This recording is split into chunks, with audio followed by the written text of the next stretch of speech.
Bismillahirrahmanirrahim. Assalamualaikum warahmatullahi wabarakatuh.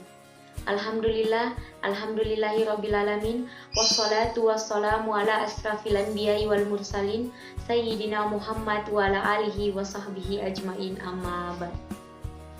Puji syukur kita panjatkan kehadirat Allah Subhanahu wa Ta'ala karena telah memberikan kita nikmat kesempatan, kesehatan, sehingga saya dapat memberikan pemaparan materi dan teman-teman akan mendengarkan pemaparan materi yang akan saya sampaikan. Dan tak lupa pula kita kirimkan salawat serta salam kepada junjungan Nabi besar Muhammad SAW, Nabi yang membawa kita dari alam yang gelap gulita menuju alam yang terang benderang seperti saat ini. Baiklah, perkenalkan, nama saya Rati Rahim. Saya akan memaparkan materi tentang pendekatan dalam belajar mengajar. Terkhusus, saya akan menjelaskan tentang pendekatan belajar mengajar, yakni pendekatan campuran atau bervariasi. Baiklah teman-teman, sebelum kita melangkah kepada pembahasan materi tentang pendekatan campuran atau bervariasi, saya ingin bertanya terlebih dahulu kepada teman-teman. Ada yang tahu tentang pendekatan campuran atau bervariasi? Ada yang tahu? Nah, bagus. Sekarang kita akan melanjutkan pembahasan materi tentang pendekatan campuran atau bervariasi. Simak baik-baik ya. Pendekatan campuran atau bervariasi. Ketika pendidik yang dihadapkan kepada berbagai permasalahan anak didik, dari yang bermasalah kecil hingga yang bermasalah besar, maka pendidik akan berhadapan dengan permasalahan anak didik yang bervariasi atau campuran.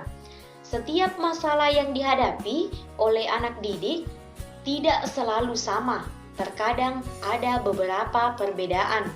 Nah, misalnya dalam belajar, anak didik mempunyai motivasi yang berbeda-beda. Ada anak didik yang mempunyai motivasi yang rendah dan ada pula anak didik yang mempunyai motivasi yang tinggi. Anak didik yang satu bergairah dalam belajar, sedangkan anak didik yang lainnya kurang bergairah dalam belajar. Sementara sebagian besar anak didik belajar, bahkan satu atau dua orang anak didik tidak ikut belajar. Dalam pembelajaran, pendidik yang hanya menggunakan satu metode biasanya sulit menciptakan suasana kelas yang kondusif dan efektif dalam kurun waktu yang relatif lama. Metode yang hanya satu-satunya dipergunakan tidak dapat diperankan, karena memang gangguan itu terpangkal dari kelemahan metode tersebut. Oleh karena itu, dalam mengajar, kebanyakan pendidik menggunakan beberapa metode dan jarang sekali menggunakan satu metode. Dalam kegiatan pembelajaran, pendidik bisa saja membagi anak didik ke dalam beberapa kelompok belajar. Tetapi dalam hal ini, terkadang diperlukan juga pendapat dan kemauan anak didik bagaimana keinginan mereka masing-masing. Permasalahan yang dihadapi oleh setiap anak didik biasanya bervariasi, maka pendekatan yang digunakan pun akan lebih tepat jika dengan pendekatan bervariasi pula. Pendekatan bervariasi berbeda dari konsep bahwa permasalahan yang dihadapi oleh setiap anak didik dalam proses pembelajaran bermacam-macam. Kasus yang biasanya muncul dalam pembelajaran ada berbagai macam motif, sehingga diperlukan berbagai macam teknik pemecahan untuk setiap kasus. Maka, dalam hal ini, untuk pendekatan bervariasi ini sebagai alat yang dapat pendidik gunakan untuk kepentingan pembelajaran. Dalam proses interaksi pembelajaran, pendidik tidak hanya terpaku dengan menggunakan metode yang bervariasi agar jalan pengajaran tidak membosankan, tetapi juga dapat menarik perhatian anak didik. Meski penggunaan metode yang bervariasi tidak akan menguntungkan proses interaksi pembelajaran bila penggunaan metode tidak tepat dengan keadaan yang mendukungnya. Disinilah kompetensi pendidik diperlukan dalam pemilihan metode yang tepat. Hal ini berarti bahwa pendidik harus menguasai tidak hanya satu metode, akan tetapi banyak metode agar dapat memudahkan pemilihan metode yang diperlukan. Bila metode yang diperlukan tidak sesuai lagi dengan keadaan psikologis anak didik, maka dari itu pergantian metode disesuaikan dengan keadaan, fasilitas, dan tingkat kematangan anak didik.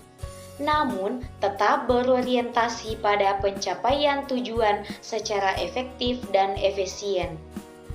Ada beberapa metode yang perlu dipertimbangkan dalam penerapan strategi pembelajaran agar pencapaian tujuan menjadi lebih efektif. Pemilihan metode tentu saja disesuaikan dengan komponen-komponen lainnya, seperti kemampuan peserta didik, sarana dan prasarana, serta kemampuan pendidik. Ketepatan dalam memilih metode akan mempengaruhi bentuk strategi pembelajaran. Metode pembelajaran yang telah umum dikenal dalam pembelajaran adalah metode ceramah, metode tanya-jawab, metode diskusi, metode kelompok kecil, metode simulasi atau bermain peran, dan yang terakhir yaitu metode berdebat. Maka dari itu, banyaknya metode pembelajaran yang dijelaskan kepada pendidik akan memberikan kesempatan kepada pendidik untuk memilah dan memilih metode yang paling cocok dan sesuai materi yang akan disajikan, kemampuan pendidik dan peserta didik, serta fasilitas yang tersedia di ruang belajar. Baiklah, itulah tadi materi yang sempat saya sampaikan. Lebih dan kurangnya mohon dimaafkan. Wabillahi taufik wal hidayah. Wassalamualaikum warahmatullahi wabarakatuh.